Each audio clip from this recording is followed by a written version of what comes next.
بسم الله الرحمن الرحيم والشمس وضحاها والقمر إذا تلاها والنهار إذا جلاها والليل إذا يغشاها والسماء وما بناها والأرض وما طحاها ونفس وما سواها فألهمها فجورها وتقواها قد أفلح من زكاها وقد خاب من دساها.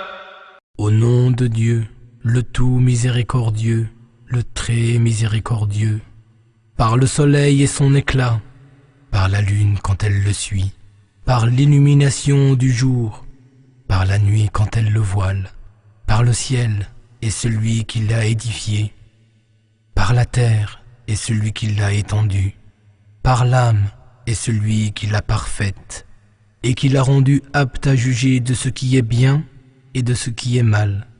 Réussira certes celui qui la purifie, tandis que sera perdu celui qui la corrompt.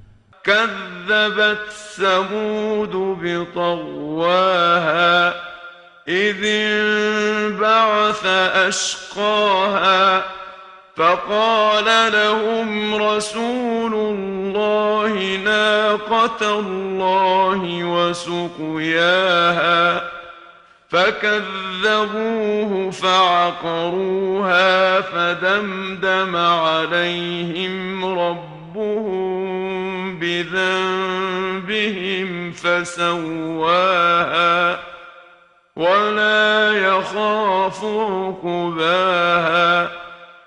Par transgression, les Samouds ont crié au mensonge, lorsque le plus misérable d'entre eux se leva pour tuer la chamelle. Le messager de Dieu leur dit, c'est la chamelle de Dieu, laissez-la boire. Les Samouds le traitèrent de menteur et tuèrent la chamelle. Leur Seigneur les détruisit donc pour leurs péchés et les anéantit.